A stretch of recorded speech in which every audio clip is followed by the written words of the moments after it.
সবাইকে স্বাগতম আজকের ব্লগে। আমরা চাচাবাতিজা রওনা দিয়েছি পাগলা মসজিদ ভ্রমণ করার জন্য। তো পাগলা মসজিদ আমাদের বাসা থেকে 10 কিলোমিটার দূরে। তো আজকে সুন্দর দিন, আমরা রওনা হয়ে গেলাম, একটা রিক্সায় করে যাচ্ছি আমরা।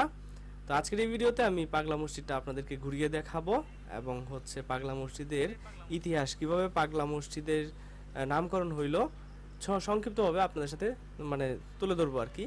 আমরা চলে আসছি পাগলা মসজিদের কাছাকাছি। আপনারা দেখতে পাচ্ছেন পাগলা মসজিদ হলো নরসন্দা নদীর এক তীরে অবস্থিত।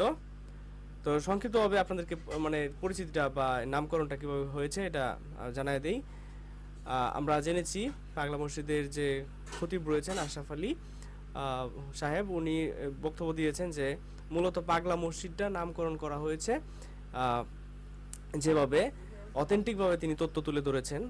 আর হচ্ছে মানুষের কথিত অনেক মিথ রয়েছে, যেমন পাগলা শহীদ পাগলা নামে একজন ছিল, ওনার নাম উনি এটা স্থাপন করছেন, নাম ওনার নাম অনুসারে এটা হয়েছে, এটা মিথ্যা কথা। এবং অন্যান্য আরও যত তথ্য আছে সবই মিথ্যা কথা। অথেন্টিক তথ্য হলো যে এই মসজিদটার পাশে হয়বতনগর জমিদার বাড়ি ছিল, জমিদার বাড়ির জায়গায় ছিল, এটা একটা টিলার মতো ছিল।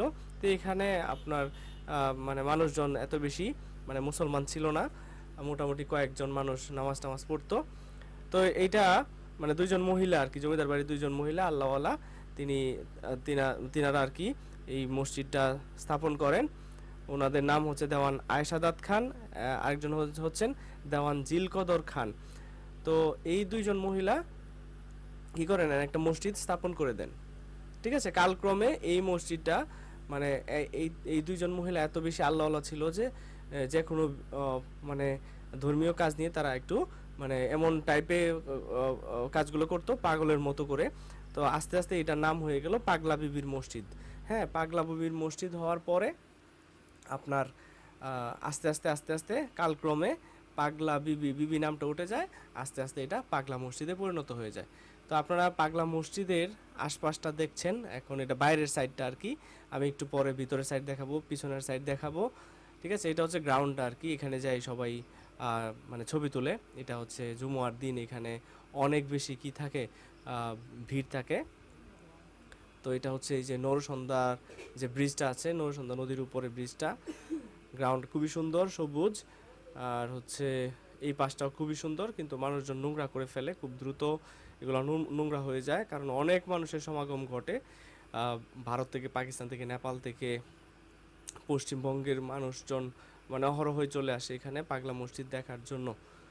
ঠিক আছে, তো আপনারা সামনের দিকটা এতক্ষণ দেখলেন, এখন আমরা এটার একটু অন্য সাইডটা আপনাদেরকে ঘুরে দেখাবো। এটা হচ্ছে নদীর পাশের যে মানে লেকপার আর কি, লেকপার দিয়ে যে ফুটপাত রয়েছে এটা। এবং আমি যখন আপনাদেরকে পরিচিতিটা দিয়েছিলাম তখন আরও অনেক মানে ভিডিও দেখে ফেলেছেন আপনারা, ওখানেও অনেক মানে ভয়েস ওভার দেওয়া যেতে পারতো। তো এই পাশে অনেক সুন্দর সুন্দর গাছ লাগানো আছে, যে ঘাটটা রয়েছে এটা হচ্ছে অজুখানা, অনেক মানুষ একসাথে অজু করতে পারে এখানে। যদিও এখন একটা বিরাট কমপ্লেক্স ভবন করার চিন্তা ভাবনা রয়েছে এই কর্তৃপক্ষের।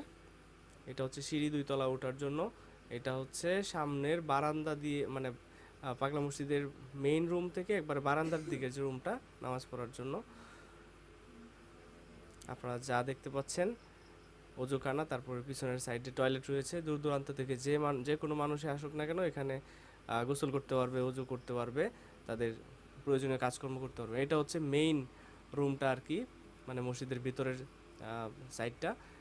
অনেক মানুষ এখানে নামাজ পড়তেছে, যদিও লিমিটেড মানে আমরা বলি বা বিশেষ করে আমি বলি যে লিমিটেড জায়গা, এখানে আরও স্পেস দরকার, আরও বড় করে এটা স্থাপন করা দরকার, মানে তৈরি করা দরকার। ঠিক আছে, এটা হচ্ছে ভিতরের এখনকার যে দৃশ্যগুলো দেখতে পাচ্ছেন, এগুলো সবগুলো হচ্ছে ভিতরের। আর এই যে দান বাক্সগুলো দেখতে পাচ্ছেন 3 মাস 4 মাস পরে খোলা হয়, বস্তার এখানে টাকা পয়সা সোনা দানা যে যার মতো মানে এখানে উপহার দেয় আর কি। তো আমরা আবার বাইরের সাইডে চলে আসলাম। আপনারা কিন্তু প্রথম দিকে পিছনের সাইড দেখছেন। আর এখানে যারা আসবেন আপনারা সাবধানে আসবেন, অনেক মানুষ কিন্তু ভিক্ষা করতে বসেও এদের কাছে কিছু কেমিক্যাল থাকে যেগুলো আপনার মুখে ঢুকে মেরে দিয়ে আপনার সব জিনিস নিয়ে নিতে পারে। তো আমরা ঘুরে ফেলেছি জটপট করে, আমরা চলে যাচ্ছি বাড়িতে। ধন্যবাদ এতক্ষণ সাথে থাকার জন্য।